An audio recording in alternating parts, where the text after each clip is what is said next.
It's 9:47 in the morning, and the number on the screen is $483. 3 weeks ago, that number was 19. And every dollar it climbs, your fund, one of the most respected hedge funds on Wall Street, loses millions more. You are being dismantled in real time, not by Goldman Sachs, not by a rival fund, by an army of amateurs on a message board, teachers, nurses, college kids, who found your biggest bet, realized it had a fatal flaw, and decided together to detonate it. Their weapon is a dying video game store and shopping malls. And the worst part? You can't even blame them, because 18 months ago, one of them showed you exactly what was coming. And you laughed. Rewind. For 7 years, you have been the smartest money on Wall Street. You're a senior portfolio manager at Melvin Capital, $12.5 billion founded by a protege of one of the most feared stock pickers alive. Since 2014, the fund has returned an average of 30% a year. Pension funds beg you to take their money, and your specialty, the thing you are famous for, is shorting. Finding dying companies and betting on the funeral. Borrow the stock, sell it, buy it back cheaper after the collapse. Keep the difference. When you're right, it's free money, and you're almost always right. In 2020, you find the perfect corpse, GameStop, a chain of 5,000 stores selling plastic discs in dying malls in the age of digital downloads. In a pandemic, the math isn't close. This company is going to zero, and you and half of Wall Street pile on. The bets get so crowded that something unprecedented happens. More than 140% of GameStop's available shares are sold short. More shares are borrowed and bet against than technically exist. Your risk models flag it. A short position that crowded has a theoretical flaw. If the price ever goes up fast, every short seller has to buy shares back at the same time, pushing it up further, forcing more buying, an unstoppable feedback loop, a short squeeze. But that would require thousands of buyers to coordinate, hold together under pressure, and keep buying a worthless stock past any rational price. Crowds don't do that. That's what the model said. Because here's what your models can't see. A guy in a basement in Massachusetts. In 2019, a financial analyst who posts under the name Roaring Kitty puts $53,000, his own savings, into GameStop and posts the screenshot on a Reddit forum called wallstreetbets. The forum's response? They laugh at him too. But every month he posts an update, and slowly his argument spreads. The company isn't dying that fast. It has cash.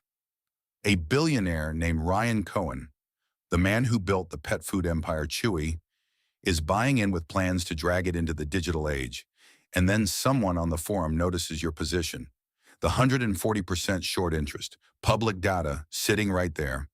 And the thesis mutates into something your models really can't price. If we all buy and nobody sells, the hedge funds are mathematically trapped. We can squeeze them for everything. It stops being an investment. It becomes a raid, wrapped in rocket emojis and jokes, coordinated in plain sight by hundreds of thousands of people who lost their homes in 2008 and never forgot who got bailed out. You are the them. You just don't know it yet. January 11th, Ryan Cohen joins GameStop's board. The stock is at $20. Wall Street Bets reads it as the starting gun. 20 becomes 30, 30 becomes 40. On Friday, January 22nd, GameStop rises 51% in a single day to $65. Understand what this does to a short seller. When you buy a stock, the most you can lose is what you paid. When you short one, your losses have no ceiling. There is no bottom to hit. The number can just keep going up forever. Your fund is now losing hundreds of millions of dollars a day on a video game store to people posting cartoon rockets. On the forum, they have one instruction, repeated like a chant. Hold. Diamond hands. Don't sell. This is the squeeze. Your models said crowds can't hold together under pressure. 4 million of them are about to prove the models wrong. Monday, January 25th. GameStop touches 76. Your losses are now measured in billions, and Wall Street can smell the blood. Two of the biggest names in finance, Citadel and Point72, wire your fund an emergency $2.75 billion lifeline. It's meant to steady the ship. Instead, it's a signal flare, because now the whole world knows what Wall Street Bets suspected. The mighty Melvin Capital is wounded. The squeeze is working. Why would anyone sell now? Tuesday, January 26th. The stock closes at 148. That afternoon, quietly at a loss so large it will define the year, your fund finally surrenders. You buy back the shares. You close the short. That evening, the richest man in the world tweets one word to 40 million followers. GameStop. Gasoline. Meat fire. You're out of the trade. But the mob doesn't know that. And the other funds aren't out. What happens next stops being about you and becomes history. Wednesday, $347. Thursday morning, $483. GameStop, the dying mall store, is briefly worth more than half the companies in the S&P 500. On paper, the guy from the basement is up nearly $50 million. He posts the screenshot. He hasn't sold a share. And then, at the exact peak of the frenzy, something happens that people will argue about for decades. Robinhood, the free trading app the entire movement runs on, turns off the buy button. Not selling, just buying. You can dump GameStop, but you can no longer purchase it. Other brokers follow within hours. The official explanation is plumbing. Behind every trade is a clearinghouse. And at dawn on the 28th, it demanded billions in emergency collateral Robinhood didn't have. The app wasn't protecting hedge funds, it was drowning in its own success? Maybe. But watch it from the other side. The moment ordinary people were winning, actually winning, the machine switched off the game. The stock crashes 40% in hours. To the millions holding, it isn't a margin call. It's 2008 all over again. Rules for them, rules for you. Without the ability to buy, the wall of diamond hands cracks.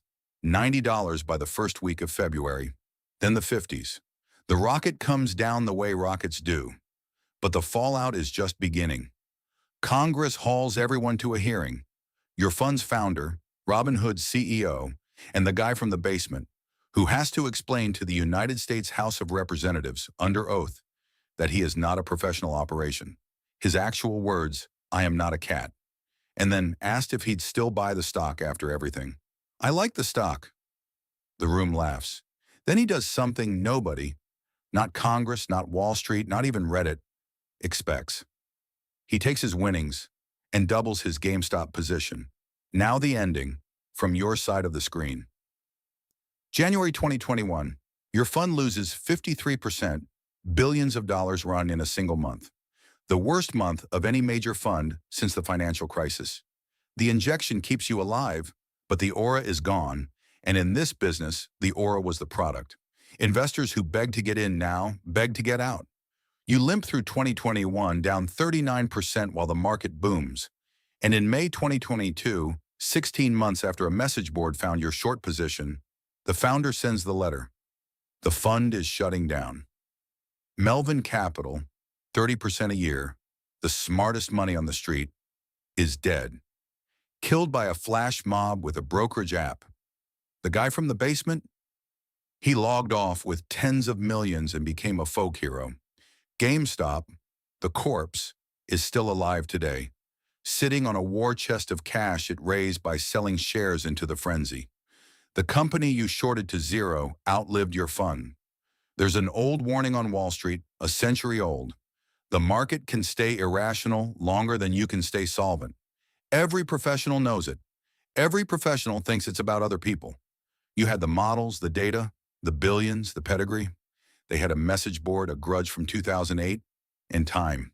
And when the irrational organized itself, all your sophistication became the thing they aimed at.